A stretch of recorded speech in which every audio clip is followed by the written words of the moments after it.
Cette progression, elle s'explique par la stratégie qu'a mise en place le groupe ces dernières années, qui combine à la fois la couverture du marché national marocain et une forte internationalisation, c'est-à-dire un développement de ses exportations.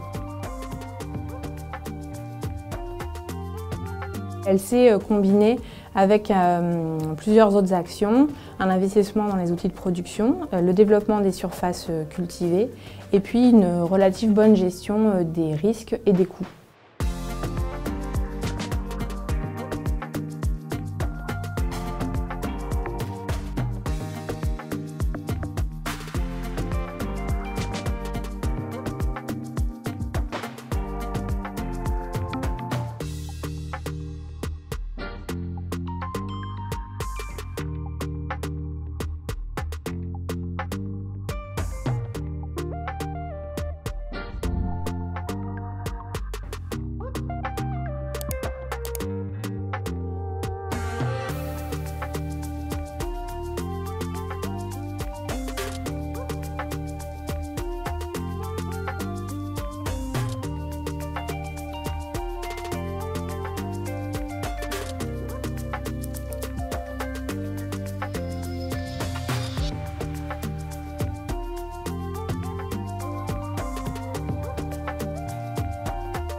Avec à peine plus de 100 000 tonnes de cuivre produites cette année-là, la mine était quand même déjà l'une des plus importantes de cuivre d'Afrique.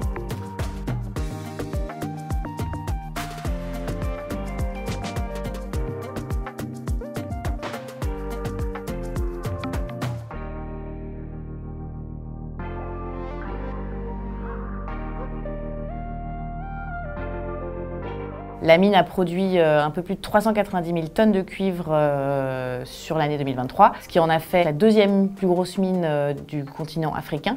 Pour 2024, Ivanhoe Mines évalue la production de 440 000 tonnes à 490 000 tonnes, ce qui fera de la mine potentiellement la première mine de cuivre de RDC et du continent africain.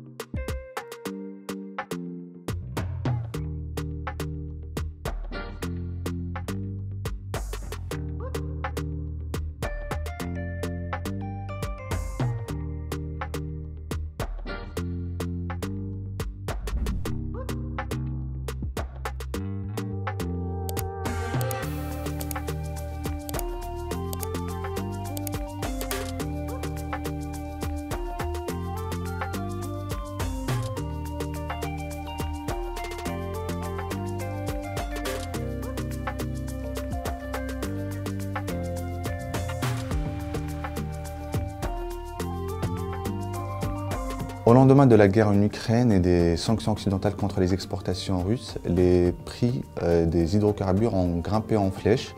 Le baril a atteint 140 $ en mars 2022.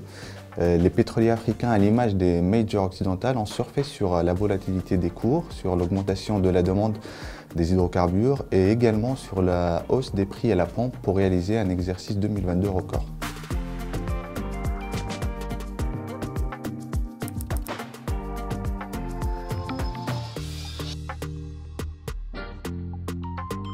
La performance de l'entreprise tunisienne d'activité pétrolière est vraiment un cas à part. L'augmentation des revenus de commercialisation de brut, de gaz naturel et de gaz pseudo-liquide est en quelque sorte l'arbre qui cache la forêt.